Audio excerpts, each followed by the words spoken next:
Assalamualaikum warahmatullahi wabarakatuh. Hamidanillah wa musallian ala rasulillah la hawla wa la quwwata illa billahi aliyil azim. Para pemirsa yang senantiasa dirahmati Allah Subhanahu wa taala, dulur-dulurku, warga Bojonegoro ingkang dirahmati Allah Subhanahu wa taala. Monggo sedanten muji syukur kehadirat Allah azza wa jalla. Bilih menapa kula lan panjenengan sedaya tansah pikantuk rahmat saking Allah Subhanahu wa taala. Utaminipun dateng wulan Ramadan ini fa insyaallah kula lan panjenengan sedaya ini diberikan keberkahan, diberikan ampunan. Bulan di mana ditekankan oleh Allah Subhanahu wa taala, di mana salah satu harinya lebih baik daripada 1000 bulan, yakni malam Lailatul Qadar. Alhamdulillah, para pemirsa yang senantiasa dirahmati Allah Subhanahu wa taala, pada kesempatan hari ini perkenankan saya untuk menyampaikan tausiah khususnya sebagai bentuk introspeksi diri, karena tema kita relevan untuk mengangkat sejauh mana kita membangun keimanan kita. Sekaligus juga ini adalah bagian dari kewajiban yang diperintahkan oleh Allah Subhanahu wa taala, yakni mengingatkan kepada penguasa sebagai bagian dari kewajiban amar ma'ruf nahi mungkar, dan kita memang diwajibkan oleh Allah Subhanahu wa taala untuk menjalankan amar ma'ruf nahi mungkar, di mana salah satu kewajiban amar ma'ruf nahi mungkar itu adalah muhasabah anil hukam, mengkoreksi penguasa. Tema kita sore hari ini yang senantiasa kita berharap di setiap bulan, di setiap hari demi hari kita menjalani bulan Ramadan ini, senantiasa oleh Allah Subhanahu wa taala didekatkan sebagai wujud dari keimanan kita bahwa manusia ini berjalan di muka bumi ini tidak lain kecuali dalam kerangka untuk beribadah kepada Allah Subhanahu wa taala. Allah Subhanahu wa taala mengingatkan tentang keberadaan kita sebagai al-insan, sebagai makhluk, sebagai manusia dan sebagai yang diciptakan ini, sebagai makhluk yang diciptakan oleh Sang Khalik dalam kaitan untuk beribadah, sebagaimana yang Allah Subhanahu wa taala sampaikan, "Wa ma khalaqtul jinna wal insa illa liya'budun," dan tidak aku ciptakan jin dan manusia kecuali beribadah. Ibadah dalam pengertian yang luas, sebagaimana luasnya Islam mengatur segala kehidupan ini, mulai dari persoalan yang terkait dengan persoalan diri kita sendiri, di dalam keluarga, di dalam kehidupan masyarakat. Bahkan Islam juga telah mengatur tentang bagaimana penyelenggaraan kehidupan bernegara, kehidupan manusia di alam semesta ini. Sebagaimana Allah Subhanahu wa taala telah memberikan kabar gembira kedatangan baginda Rasulullah sallallahu alaihi wasallam menyampaikan risalatul Islam itu. Wa ma arsalnaka illa rahmatan lil alamin wa ma arsalnaka illa kafatan linnasi basira wa nadhira. Dan tidak aku utus Rasulullah sallallahu alaihi wasallam, Muhammad sallallahu alaihi wasallam, kecuali untuk rahmat bagi seluruh sekalian alam, dan kecuali untuk menyempurnakan kehidupan manusia dengan kabar gembira, basira wa nadhira, dan ancaman. Karena memang Allah Subhanahu wa taala telah menurunkan aturan-aturan baik yang ada di dalam Al-Qur'an maupun Al-Hadis yang memuat ketentuan perintah dan larangan. Ada perintah di satu sisi, ada larangan di sisi yang lain. Perintah itu tidak boleh dibedakan antara satu perintah dengan perintah yang lain. Begitupun larangan tidak bisa dibedakan. Dilarang untuk membedakan satu larangan dengan larangan yang lain, karena memang kita diperintahkan untuk menjalaninya secara menyeluruh. Sebagaimana Allah Subhanahu wa taala sampaikan, ya ayyuhalladzina amanu udkhulu fi silmi kafah wa la tattabi'u khutuwatis syaiton innahu lakum aduwwum mubin. Orang-orang yang beriman, masuklah ke dalam Islam secara kafah, dan janganlah kalian mengikuti jalan setan. Sesungguhnya setan itu adalah musuhmu yang sangat nyata. Hadratul Muhtaramin, para pemirsa yang senantiasa dirahmati Allah Subhanahu wa taala. Berkaitan dengan tema yang kita angkat, tentu kita menjadi ingat betapa perintah Allah secara khusus mengenai kewajiban puasa itu dalam rangka untuk bisa meningkatkan ketakwaan kita. Berulang kali disitir dan disampaikan oleh para mubalik di setiap kesempatan di bulan Ramadan yang mulia ini tentang kewajiban berpuasa itu. A'udzubillahi minasyaitonirrajim. Ya ayyuhalladzina amanu kutiba alaikumusiyam kama kutiba alal ladzina min qablikum la'allakum tattaqun. Hai orang-orang yang beriman, diwajibkan atas kalian berpuasa sebagaimana diwajibkan sebelum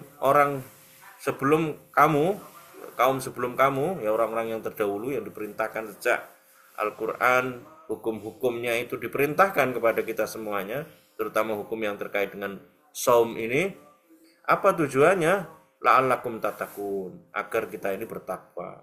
Bertakwa dalam pengertian sesungguhnya yakni menjalankan seluruh perintahnya dan menjauhi seluruh larangannya. Tentu ada kaidah, ada cara bagaimana menjalankan perintah Allah itu dan menjauhi apa yang menjadi larangan Allah Subhanahu wa taala itu.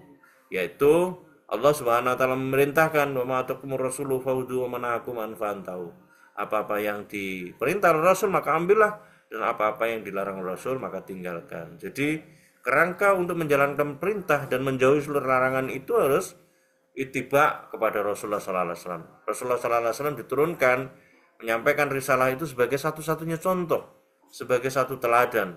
Sebagaimana Allah Subhanahu wa taala sampaikan, laqad kana fi Rasulillah uswatun hasanah liman kana yarjullah. Jadi Rasulullah SAW itu adalah teladan yang baik.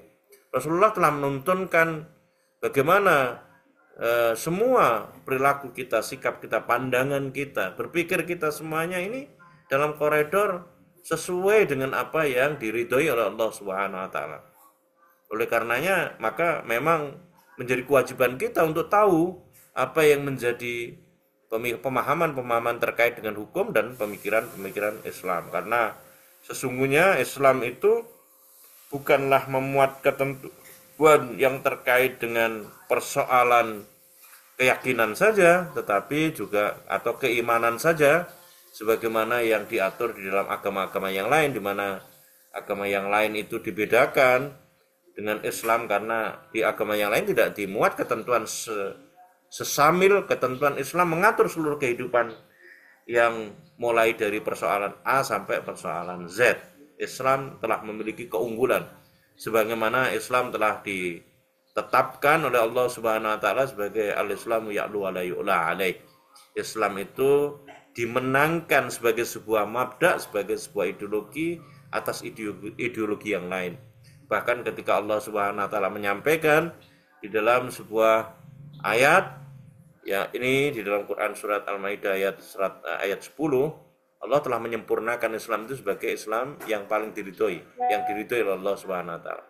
Al-yawma akmaltu lakum dinakum wa atmamtu alaikum nikmati wa raditu lakumul Islam madina.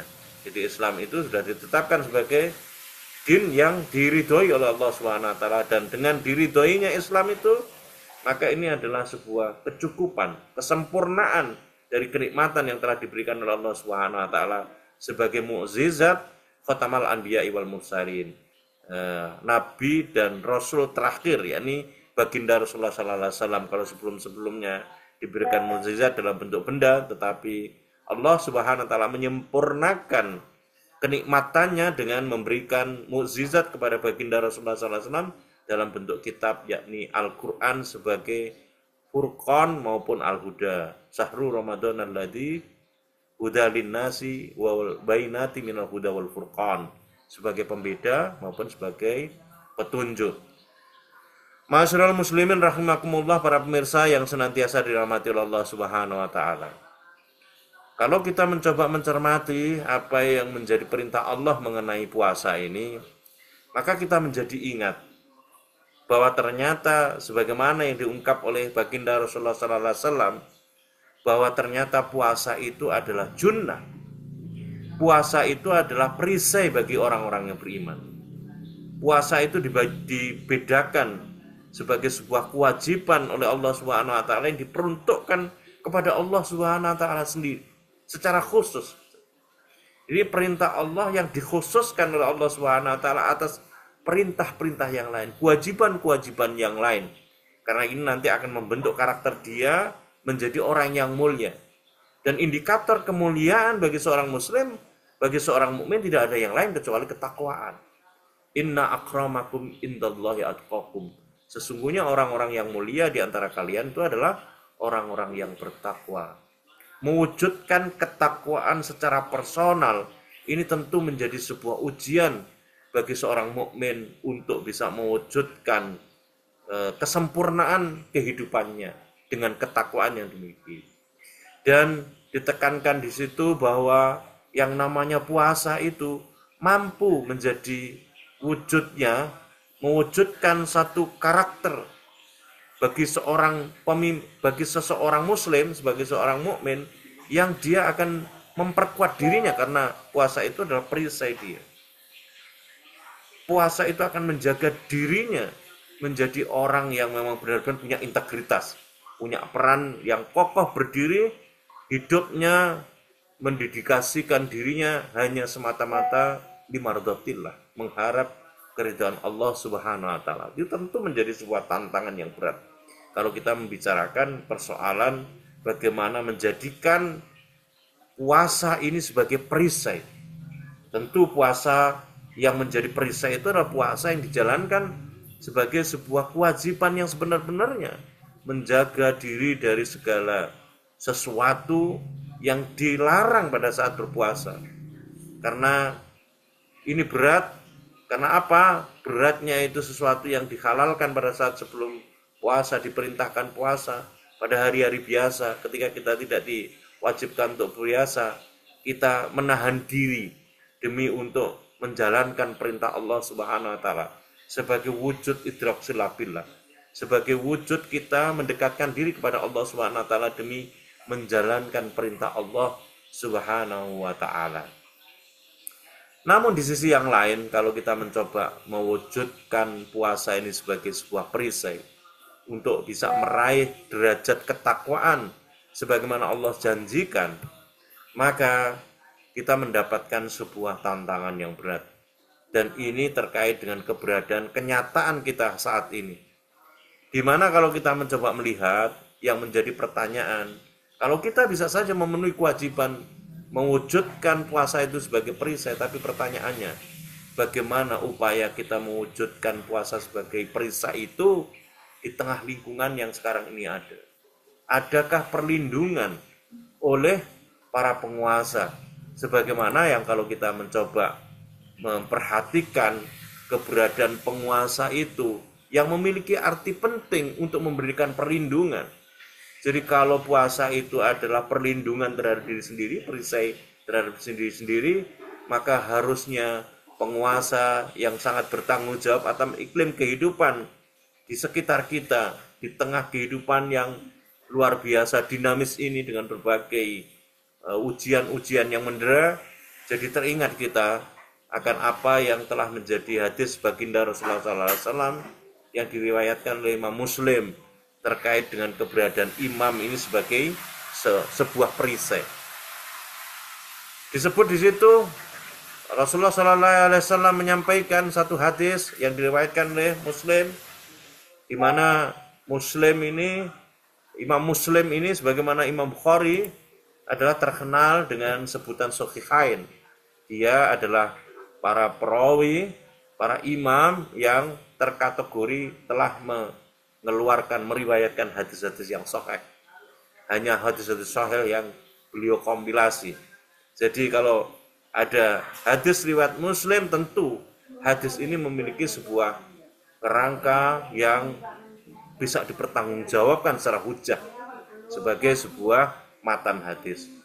Disebut di situ di dalam hadis Imam Muslim tentang imam, innamal imamu junnatun yuqatalu min waraihi wa yuttaqa bihi fa in amara bi taqwallah azza wa jalla wa adala kana lahu bidzalika ajrun wa in ya'mur bil ghairi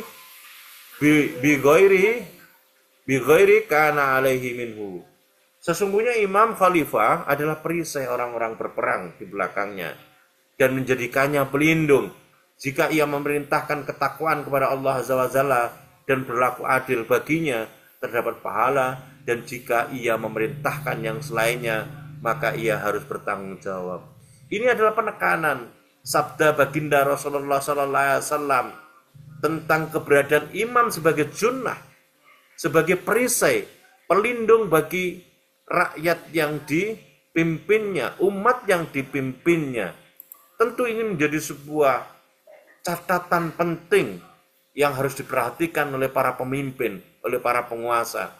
Relevan untuk disampaikan ketika kita membicarakan mengenai aktivitas-aktivitas amar ma'ruf nahi mungkar sebagaimana yang diperintahkan oleh baginda Rasulullah SAW, di mana amar ma'ruf nahi mungkar mengingatkan penguasa itu derajatnya memiliki derajat yang tinggi di hadapan Allah Subhanahu wa taala. Afdul jihad inda Sultan Zair. Seabdul jihad itu adalah mengingatkan kepada para penguasa yang zalim, penguasa yang zair. Kalau kita coba kaitkan para pemirsa yang senantiasa dirahmati Allah Subhanahu wa taala, semoga kita semuanya oleh Allah diberikan keberkahan, diberikan maghfirah, ampunan di bulan puasa yang mubarak ini. Maka kalau kita mencoba mengkaitkan seberapa jauh sih sebetulnya keberadaan apa yang telah dituntunkan oleh baginda Rasulullah SAW, keberadaan imam sebagai junnah ini, sebagai khalifah yang dia hadir untuk melindungi rakyatnya, untuk melindungi umatnya. Maka kita melihat realitas yang kita lihat sekarang ini sangat kontradiktif, di mana banyak kemaksiatan yang dilakukan oleh negara melalui para penyelenggara negara sangat telanjang mata. Kita lihat berbagai problem deraan yang terkait dengan miskelola tata negara. Miskelola negara ini sangat dilihat sebagai sebuah bentuk ketidakhadiran negara, dalam hal ini representasi para penyelenggara negara untuk melindungi rakyatnya. Bagaimana tidak, para pemirsa yang dirahmati Allah Subhanahu wa taala. Beragam korupsi telah terjadi sekarang ini di tengah latar di mana kemarin baru-baru ini Pak Prabowo sebagai pemimpin negeri yang gemah pahlaw Jinawi, mayoritas muslim terbesar, kedua sekarang digeser oleh Pakistan, mengupayakan satu itikat baik untuk bisa menghadirkan satu bentuk pengelolaan negara yang lebih baik. Ternyata hari demi hari kita mendapati sebuah informasi keberadaan korupsi yang selalu hadir di tengah-tengah kita. Sementara kalau kita mencoba melihat korupsi ini adalah sebuah kejahatan yang akan sangat berimplikasi terhadap pengelolaan negara, karena ini nanti akan terkait dengan tugas berat yang diampu tanggung jawabnya oleh para penyelenggara negara untuk bisa mewujudkan pemenuhan seluruh layanan masyarakat melalui kebijakan pengelolaan anggaran pendapatan belanja negara. Padahal anggaran pendapatan belanja negara kita, kalau kita mencoba meneropong apa yang menjadi prinsip-prinsip dalam pengelolaan anggaran pendapatan belanja negara kita, itu bertumpu penerimaannya itu kepada hutang dan pajak. Jadi kalau korupsinya itu besar, maka itu akan semakin menjadi beban berat, karena korupsi itu umumnya disebut dengan korupsi itu melibatkan duit negara, yang notabene duit negara itu adalah duit yang dikelola dari sumber-sumber keberadaan kewajiban rakyat untuk membayar pajak. Karena memang sumber utama yang diandalkan dalam pengelolaan yang ada di negeri ini adalah pajak dan hutang. Ini adalah sebuah pertanyaan dengan berbagai masifikasi korupsi yang terjadi, dan kita mendapatkan informasi di berbagai media yang tidak pernah kering, yang tidak pernah sepi oleh pemberitaan korupsi. Yang menjadi pertanyaan kita, bagaimana perlindungan negara melalui penyelenggara negara dengan banyaknya kasus korupsi yang itu akan menjadi beban rakyat. Seberapa perlindungan kepada rakyat kalau akhirnya rakyat ini akan terbebani oleh karena duit yang dikelola dalam pengelolaan anggaran pendapatan belanja negara itu yang bertumpu kepada duit pembayaran pajak itu akhirnya digarong. Ini kan namanya semakin menderita rakyat ini, karena rakyat sudah dipalak dengan pajak, tetapi sebaliknya duit pemalakannya itu bukan dikembalikan kepada rakyat, tapi justru sebaliknya dikelola sendiri untuk kepentingan pribadi dengan cara dikorupsi. Apalagi modus korupsinya itu sudah tidak lagi modus korupsi yang dia tidak terbuka, tetapi secara terbuka karena dilegitimasi oleh produk perundang-undangan. Kemarin kalau kita mencoba melihat betapa negara ini sudah bisa dikatakan sebagai darurat korupsi dan mestinya Pak Prabowo membawa sebuah sikap yang cepat untuk menanganinya. Ada netizen yang sudah mengklasifikasikan dalam sebuah klasemen liga korupsi yang ada di Indonesia ini, yang sudah dibuat infografisnya para pemirsa yang senantiasa dirahmati Allah Subhanahu wa taala. Kita apakah ingin mengerti betapa banyak korupsinya dan berapa angka-angka korupsinya para pemirsa yang senantiasa dirahmati Allah Subhanahu wa taala, sebagai ilustrasi untuk menggambarkan betapa beban rakyat ini semakin mendera di dalam kehidupan yang disebabkan oleh salah kelola penyelenggaraan negara. Yang pertama disebut oleh netizen dalam klasemen liga korupsi di Indonesia itu Pertamina. Mau tahu para pemirsa yang dirahmati Allah Subhanahu wa taala angkanya nomor urut nomor 1 Pertamina itu, korupsi di Pertamina itu angkanya mencapai 968,5 triliun rupiah. Masya Allah. Ini kalau dibikin makan gratis ini berapa tahun dan berapa juta yang bisa mendapatkan fasilitas makan gratis duit sejumlah itu. Kita nggak kebayang. Angka jumlah korupsi senilai 968,5 triliun rupiah. Itu nomor 1. Belum cukup hanya Pertamina, tapi juga masih segar dalam ingatan kita informasi mengenai korupsi PT Timah. Nilainya berapa Bapak pemirsa yang senantiasa dirahmati Allah Subhanahu wa taala? 300 triliun rupiah. Jadi 300 triliun rupiah ditambah 968,5 triliun rupiah, kira-kira 1,3 triliun kalau di 1.300 triliun. Belum cukup itu. Ternyata bukan hanya Pertamina Timah, tapi juga disebut di situ BLBI yang ini zamannya dulu pada saat zaman Megawati sampai sekarang juga masih belum tuntas untuk diusut dan ditegakkan. Duitnya di mana sampai sekarang juga masih belum kembali sepenuhnya dan tidak ada transparansi untuk menyampaikan kepada masyarakat dan kepada kita rakyat-rakyat kecil ini bagaimana urusan pengusutan dan penegakan hukum terkait dengan sejumlah ribuan triliun, ratusan triliun duit yang dikorupsi ini oleh para pejabat, oleh para petinggi, oleh para pemimpin kita yang mestinya justru memberikan contoh yang baik kepada rakyatnya. Justru ini memberikan contoh yang buruk karena dia telah menjalankan satu praktek-praktek kemaksiatan, pengkhianatan terhadap rakyatnya sendiri. Karena dia menggunakan duit yang seharusnya tidak boleh atau dilarang untuk menggunakan. BLBI 138 triliun. Kemudian tidak cukup hanya itu, yang keempat, urutan yang keempat, Duta Palma. Jumlahnya 78 triliun rupiah. Kemudian disusul PT TPPI 37 triliun rupiah. PT Asabri ini duitnya para pensiunan dan purnawirawan ini digarong, dikorupsi 22 triliun rupiah. Kemudian PT Jiwasraya 17 triliun rupiah. Kemensos 17 triliun rupiah. Sawit CPO yang melibatkan dugaannya Airlangga Hartarto sebagai Menteri Koordinator Perekonomian 12 triliun rupiah. Kemudian PT Garuda Indonesia, Dirgantara itu ya, terkait dengan pengelolaan pesawat 9 triliun rupiah. Kemudian BTS Kominfo 8 triliun rupiah. Dan yang ke-12 adalah Bank Senturi di zaman SBY senilai 7 triliun rupiah. Ini luar biasa para pemirsa yang senantiasa dirahmati oleh Allah SWT. Ironis justru di tengah upaya Pak Prabowo untuk membuat super holding, Badan Pengelolaan Investasi Danantara, yang diharapkan ini nanti mendatangkan profit untuk kemaslahatan rakyat. Bagaimana mungkin itu bisa diwujudkan sementara daftar di dalam klasemen negara korupsi di Indonesia yang saya sebut itu ternyata ada badan usaha milik negara yang dihimpun sekarang ke dalam sebuah Badan Pengelola Investasi Danantara. Apakah ini nanti akan tidak berpotensi munculnya korupsi tambah lebih dahsyat karena yang dihimpun aset yang dikelola oleh BPI dan Danantara itu yang terkait dengan kumpulan para badan usaha milik negara itu nilai asetnya totalnya itu ada di 900 miliar US dollar atau equal dengan 14.000 triliun rupiah.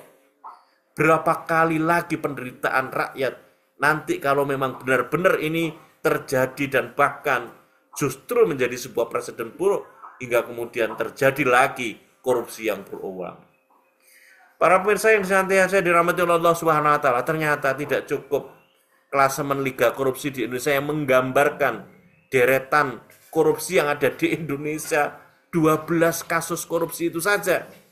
Ternyata yang terbaru ada laporan dari Walhi atas 47 perusahaan atau korporasi yang dinilai berdasarkan atas kajian Walhi melakukan kerusakan lingkungan dan terindikasi melakukan korupsi sumber daya alam yang dilaporkan ke Kejaksaan Agung dengan potensi kerugian negara dari indikasi korupsi sumber daya alam oleh korporasi sebesar 427 triliun rupiah. Jadi kalau kita tambahkan dari 12 kasus korupsi ditambah dengan 427 triliun rupiah itu sebagaimana rilis di dalam tempo.co 7 Maret 2025, berapa lagi daftar korupsi yang ada di Indonesia ini? Maka tidak kemudian salah kalau dikatakan Indonesia ini benar-benar negara darurat korupsi, negara darurat kejahatan korporasi. Karena ternyata perusahaan-perusahaan yang dihadirkan untuk membantu pembangunan yang dilibatkan oleh pemerintah setidaknya ditunjukkan oleh performa pelibatan perusahaan itu. Yang dalam hal ini misalnya diantaranya Aguan CS itu ya, Agung Sedayu Group dan Antoni Salim ya. Antoni Salim Group di kasus PIK 2 itu menyisakan banyaknya penderitaan rakyat karena ganti rugi atas pembebasan lahan yang ada di masyarakat Tangerang dan Banten sampai sekarang belum selesai, belum tuntas, bahkan ada banyak pengambil alihan lahan secara zalim, secara tidak menguntungkan rakyat dan bahkan menimbulkan kerusakan yang luar biasa. Para pemirsa yang senantiasa dirahmati Allah Subhanahu wa taala, tidak hanya cukup laporan dari Wahli sebagai suatu hal yang baru dan ditambah dengan klasemen Liga Korupsi yang ada tadi yang saya sebut 12 kasus korupsi, tetapi juga yang terbaru kita mendapati satu dugaan korupsi di dalam tubuh BUMN yang lain selain Pertamina, yaitu PLN. PLN ini penyediaan listrik kepada rakyat. Jumlahnya juga fantastis, 1,2 triliun yang dihitung mulai tahun 2019 sampai dengan 2024. Masya Allah, na'udzubillah min dzalik, kita mendapatkan satu bencana oleh karena tampilan para penyelenggara negaranya yang khianat, yang tidak amanah mengelola duit rakyatnya demi untuk bisa merealisasikan kemaslahatan rakyatnya sebagaimana yang diperintahkan oleh Allah Subhanahu wa taala. Karena tidak diterapkannya Islam, para pemirsa yang senantiasa dirahmati Allah Subhanahu wa taala. Kemudian yang terbaru, ini juga sesuatu yang sangat memprihatinkan karena melibatkan dugaannya adalah Menteri Dalam Negeri, yakni Tito Karnavian yang dilaporkan ke Komisi Pemberantasan Korupsi, kalau tadi di Kejaksaan Agung oleh Walhi, sekarang di Komisi Pemberantasan Korupsi. Dan kita tahu leading sektor dalam proses pencegahan dan pemberantasan korupsi itu ada tiga leading sektor, yakni Kejaksaan Agung, Kepolisian Republik Indonesia, dan Komisi Pemberantasan Korupsi. Atas apa dilaporkan Pak Menteri Dalam Negeri? Atas dugaan korupsi penyelenggaraan retreat kepala daerah di Akmil, Magelang, Jawa Tengah. Tak hanya Tito, disenyalir ada 3 pihak lain yang juga dilaporkan ke KPK, yakni politisi, serta direksi dan komisaris PT Limbah Tidar Indonesia dan PT Jababeka, yang pelaporan ini mencakup dugaan penyalahgunaan anggaran senilai 11 miliar hingga 13 miliar. Para pemirsa yang senantiasa dirahmati Allah Subhanahu wa taala, kalau kita mencoba melihat kasus yang terbaru, yakni terkait dengan dugaan penggunaan penyalahgunaan uang iklan yang melibatkan mantan gubernur Ridwan Kamil, ya, terkait dengan Bank Pembangunan Jawa Barat. Maka kita menjadi ingat kemudian seberapa jauh sih sebetulnya, bukan hanya di level nasional di dalam tubuh kabinet, ternyata juga praktek korupsi itu juga berkelindan di keberadaan kepala daerah. Ini sesuatu yang sangat memprihatinkan. Berarti dugaan mengenai negara Indonesia ini sudah darurat korupsi, dan sebagai negara yang darurat karena adanya kejahatan korporasi itu merebak bukan hanya di tingkat pusat tetapi juga tingkat daerah. Sebagaimana yang dirilis oleh Indonesian Corruption Watch yang mengungkap adanya 61 kepala daerah yang ditetapkan sebagai tersangka korupsi oleh penegak hukum dalam 2 tahun terakhir, yakni pada tahun 2021 hingga 2023. Ini sangat memprihatinkan. Dan disebut oleh Indonesia Corruption Watch bahwa 61 kepala daerah yang ditetapkan sebagai tersangka itu terkait dengan persoalan suap menyuap dan penyalahgunaan anggaran belanja daerah. Jadi, korupsi itu berkelindan di setiap urusan pengelolaan anggaran pendapatan belanja. Baik anggaran pendapatan belanja nasional dalam konteks pengelolaan oleh DPR maupun lembaga eksekutif maupun anggaran pendapatan belanja daerah dalam koridor kewenangan yang dilakukan oleh kepala daerah, gubernur, wakil gubernur, bupati, wakil bupati, wali kota dan wakil wali kota. Jadi ini luar biasa. Nah, para pemirsa yang senantiasa dirahmati Allah Subhanahu wa taala, kita tahu bahwa tidak ada pernah yang namanya akibat, tidak ada sebabnya. Kita juga melihat kenapa terjadi berbagai kasus korupsi ini.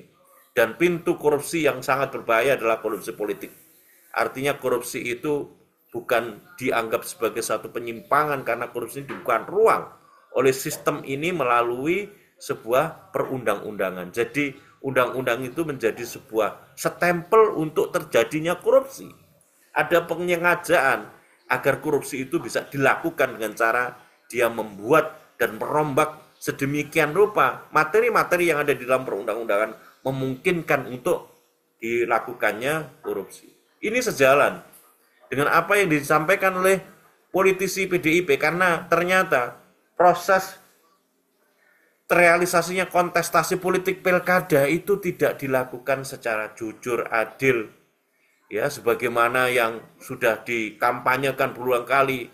Kita akan melakukan pemilu yang luber dan jurdil, langsung umum, bebas rahasia, jujur dan adil. Ternyata kalau kita mencoba memperhatikan hasil dari proses pilkada sebagaimana yang disepil oleh Deddy Sitorus sebagai politisi PDIP yang mengajak mundur berjamaah baik DPR, KPU, Bawaslu, Mendagri sampai dengan Kapolri oleh karena keberadaan kontestasi politik pilkada itu kacau dan bermasalah terutama pada rezim Jokowi. Bayangkan tidak, sehingga kita wajar kemudian mendapati satu tampilan kepala daerah yang korup, oleh lahir dari sistem yang korup juga, yang mendorong korup. Penguasanya korup, rezimnya juga korup. Ternyata terkonfirmasi ajakan Deddy Sitorus untuk semuanya keluar, ya, karena ternyata membuat kekacauan itu adalah semua hal yang terkait dengan para penyelenggaraan negaranya. Semua pemerintahan dalam pengertian pemerintahan yang luas, ya, baik legislatif, eksekutif, yudikatif. Diperoleh informasi bahwa ternyata kontestasi politik pilkada kemarin itu menyisakan persoalan 60% atau sekitar 310 dari total 545 hasil pilkada 2024 itu digugat di Mahkamah Konstitusi. Artinya apa? Artinya bahwa ada banyak masalah yang melebihi 50% atau 60%, sampai dengan angka 60%. Dari 545 hasil pilkada itu 310-nya bermasalah. Maka wajar kemudian lahir kepala daerah korup karena lahir dari proses kontestasi politik yang tidak jujur dan adil. Tidak hanya cukup dengan itu, ternyata sebanyak 235 pilkada yang tidak digugat ke MK itu, diantaranya 35 kandidat tunggal atau melawan kotak kosong. Artinya tidak melalui sebuah proses politik yang elegan. Karena ada sebuah skenario, diduga adanya sebuah skenario. Hanya ada satu pasangan calon saja yang disandingkan dengan kotak kosong. Ini adalah sebuah kenyataan yang menghadirkan kepada kita ternyata yang namanya pemimpin itu tidak hadir menjadi sebuah perisai. Tidak hadir melindungi rakyatnya karena dia abai. Karena dia melakukan pengkhianatan, ketidakamaнаhan di dalam amanah yang telah diberikan kepada mereka oleh rakyat. Oleh karenanya maka menjadi sebuah introspeksi. Karena ternyata jargon pemerintahan dari rakyat oleh rakyat untuk rakyat itu bukan sebagaimana jargonnya. Tapi kenyataannya pemerintahan itu oleh para penyelenggara negara, kekuasaannya dari rakyat bukan untuk rakyat tetapi untuk para penyelenggara negara dan para keluarganya. Para pemirsa yang senantiasa dirahmati Allah Subhanahu wa taala. Oleh karenanya penting untuk merenungkan bagaimana menjadikan Islam sebagaimana yang telah diturunkan oleh Allah Subhanahu wa taala mewujud menjadi sebuah rahmat bagi seluruh sekalian alam. Dan di antara hal penting menjadikan Islam sebagai rahmat sekalian alam itu sangat terlihat bagaimana Islam itu mengatur kepemilikan umum, yakni terkait dengan sumber daya alam sebenar-benar untuk kemakmuran rakyat sebagaimana amanah konstitusi. Para pemirsa yang senantiasa dirahmati Allah Subhanahu wa taala, Indonesia ini luar biasa kekayaan alam yang dimilikinya. Oleh karena pantaslah kemudian disebut sebagai negeri gemah ripah loh jinawi. Tambang emasnya itu nomor satu terbaik di dunia. Tambang batu baranya nomor 2 terbesar di dunia. Cadangan gas alamnya nomor 3 terbesar di dunia. Kesuburan tanahnya nomor 4 terbesar di dunia. Lautannya terluas nomor 5 di dunia.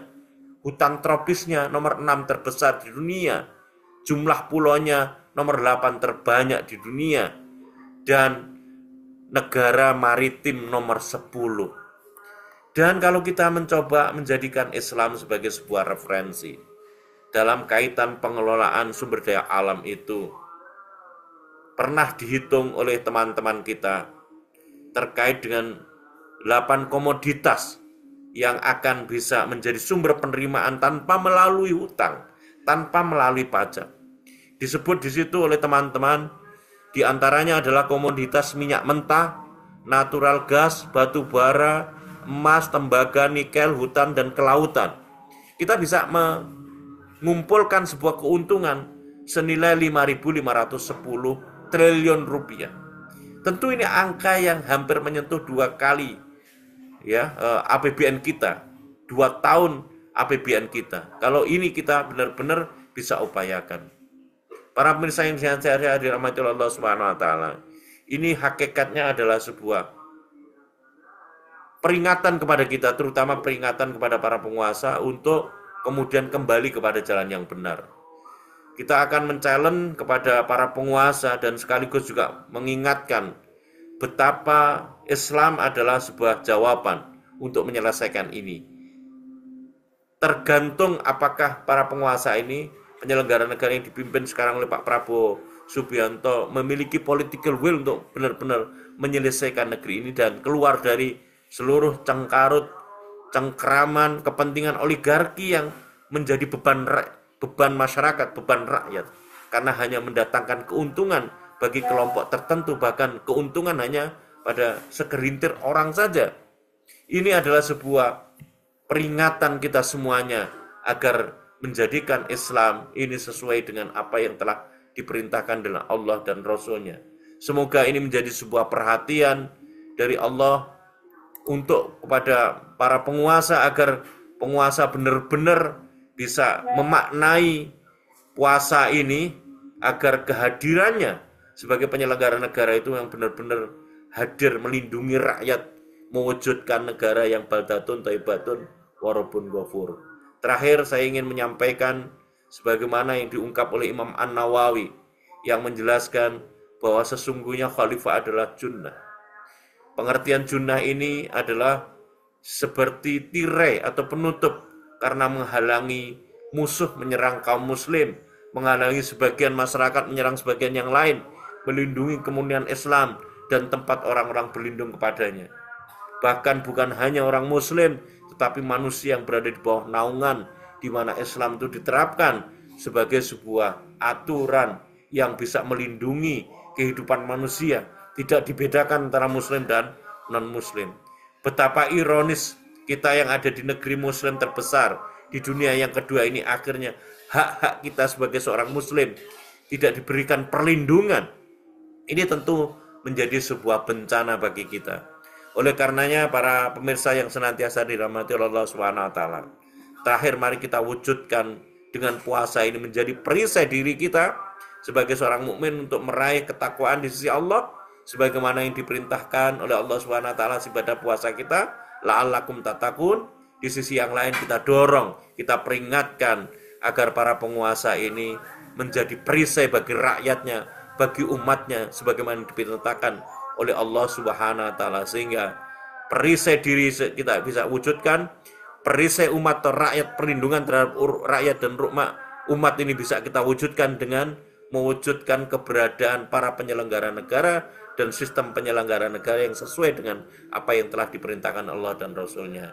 Demikian yang bisa saya sampaikan, semoga ini menjadi introspeksi diri saya untuk terus menjadikan amalan-amalan baik yang diperintahkan Allah dan Rasul-Nya itu sebagai sebuah penguat, pengokoh kita. Di sisi yang lain, semoga terwujud sebuah kepemimpinan sebagaimana diperintahkan Allah dan Rasul-Nya. Ihdinas shiratal mustaqim, wallahu muwaffiq ila aqwamit thoriq. Wassalamualaikum warahmatullahi wabarakatuh.